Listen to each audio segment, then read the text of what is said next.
Terima kasih pemirsa, Anda kembali menyaksikan Kominfo Newsroom. Pemirsa, pengusaha seringkali menemui kendala dalam pembiayaan ketika dihadapkan pada permintaan ekspor. Dalam prosesnya, lembaga keuangan tak serta-merta memberikan pembiayaan dengan nominal yang cukup besar. Lalu bagaimana mekanisme mendapatkan penjaminan untuk pembiayaan ekspor yang kita pinjam? Kami akan mengajak Anda untuk melihat bagaimana cara akses pendanaan pinjaman ekspor khususnya bagi UMKM dalam tayangan berikut ini.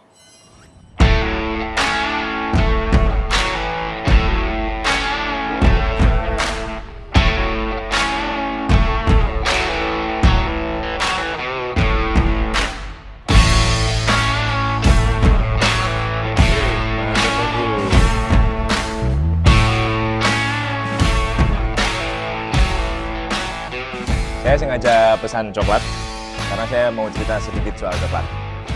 Kita tahunya coklat mungkin yang bagus yang dari Swiss. Meskipun sebenarnya kita, Indonesia, diam-diam punya produk coklat yang enak, nggak kalah enak dari berbagai petani yang ada di berbagai daerah. Salah satunya Ngelanggeran di Jogja.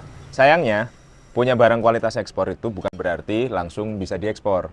Ada banyak masalah yang perlu dipikirin. Mulai dari siapa calon pembelinya, bagaimana nanti distribusinya, terus ngirimnya gimana. Ada banyak macam-macam lah yang perlu dipikirin. Kemarin saya ke Ngelanggeran ketemu dengan Pak Ahmad.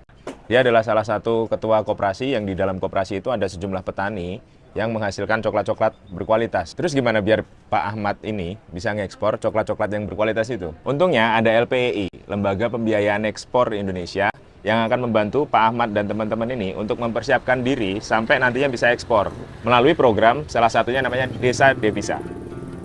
Walaupun sekarang hasilnya sedikit, bagaimana berkualitas. Makanya kita waktu itu, kalau dulu saya ilmu fermentasi itu sudah punya, tapi ternyata yang pendampingan dari LPI ini beda kemarin, ilmunya itu beda, dan itu sangat luar biasa menurut kami. Jadi hanya 5 hari waktunya, tapi hasilnya bagus. Iya, maksudnya orang asing, maksudnya investor itu lihat produknya itu sudah langsung mau. Sebelumnya Bahkan sekilo diambil. Nah itulah anehnya. Nah itu. si pembelinya Si pembelinya itu sekilo diambil. sebelum pakai teknik yang diajari sama Sama ya biasa, hasilnya biasa. Maksudnya ya fermentasi tapi nggak spesial. nggak spesial. Nah, ya pokoknya fermentasi aja itu. Kita tahunya ya sudah bagus kan itu. Tapi ya kalau yang ini ya memang beda.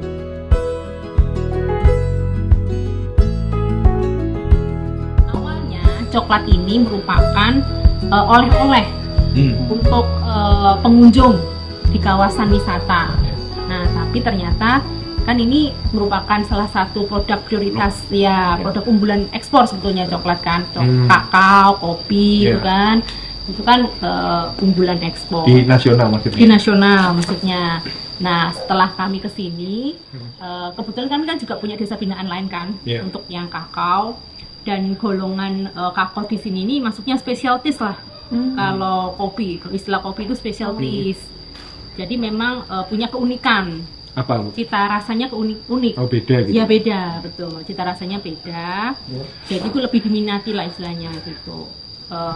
Namun untuk membuat cita rasa beda itu lebih berasa, itu memang ada satu tahapan proses ya Kak, tahapan proses produksi di luar coklat-coklat pada umumnya. Kalau coklat pada umumnya itu kan cukup dikeringkan saja, kemudian diolah gitu kan, atau dijual gitu kan. Nah, kalau ini ada satu tahapan, namanya tahapan fermentasi. Nah, itu persis sama dengan coklat yang kita dampingi sebelumnya di desa devisa lain. Ya, sementara belum ekspor, maka kita dampingi supaya bisa ekspor.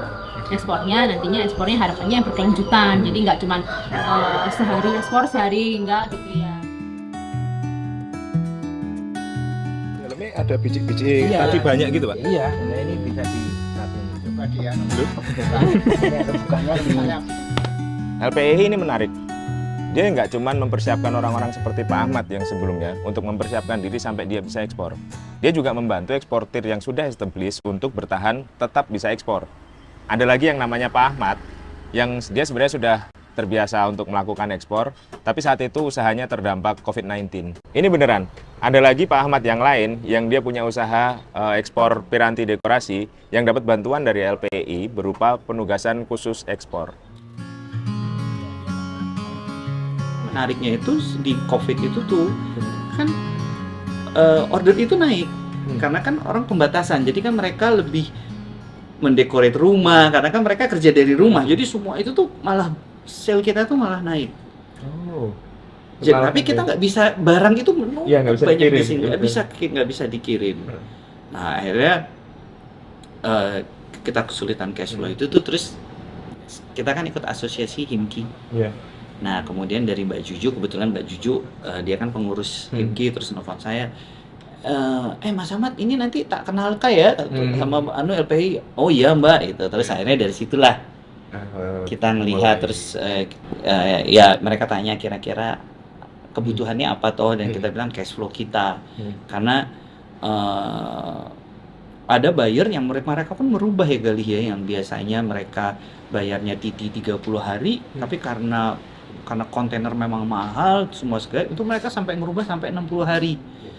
Modulnya udah 2 kali. Iya, jadi kita sendiri pun juga mengerti ya posisi mereka gitu. Jadi kita sendiri juga berusaha untuk tidak menang sendiri, tapi win-win lah. Oke, mereka mereka bisa jalan, yang penting kita bisa jalan juga.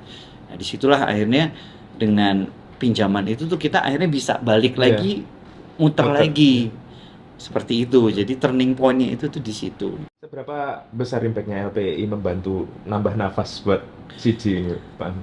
Jelas ketika kita punya pending itu hampir mungkin order kalau secara nominal value-nya itu hampir 2M ya kali ya. Dan itu 2M yang sudah di sini nggak bisa dikirim. Yang prosesnya itu kita di 1,5 M juga ya kan. Jadi dan itu pun 2M itu tuh kita masih menunggu lagi, belum tahu. Jadi itu terus terakumulasi, dan kita pun juga sudah melakukan nego dengan beberapa buyer, dengan Galih misalnya memberikan bukti-bukti, ini barang kamu sudah selesai, ini loh ini. Kadang-kadang mereka ngasih tambahan DP, tapi impact-nya itu besar karena kita punya order. Kita nggak punya dana untuk muter. Beda ya, misalnya gini, kita nggak punya order, kita nggak punya dana, kan masih nyari market lagi, nyari order lagi. Ini order itu tuh terus. Dan kenapa kita LPI? Jelas karena hubungannya rendah, dan juga ya jelas secara visi misinya kan benar-benar membantu LPI ini, membantu untuk ekspor di UMKM, biar ini cash flow-nya kita lancar. Itu sih yang kita rasakan di situ. Jadi kita bisa kembali lagi, kita bisa menata ulang lagi.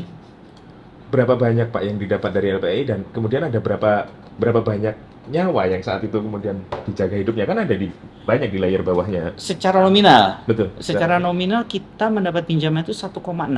1,6. Iya, sebenarnya mereka bisa pinjam lebih gitu kan. Cuman saat itu saya bilang, Pak yang ini dulu, yang penting kita jalan, saya bilang gitu, karena saya juga khawatir kalau saya pinjamannya banyak juga kan, seperti itu. Terus dan saat itu tuh kita, karena order kita memang lagi peaknya aja, kita tuh karyawan di dalam itu dulu hampir 100.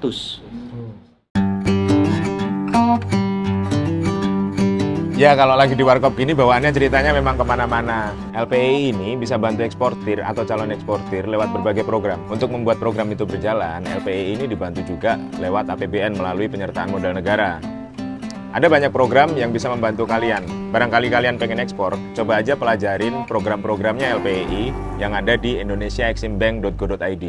Barangkali dari situ kamu bisa nemu solusinya.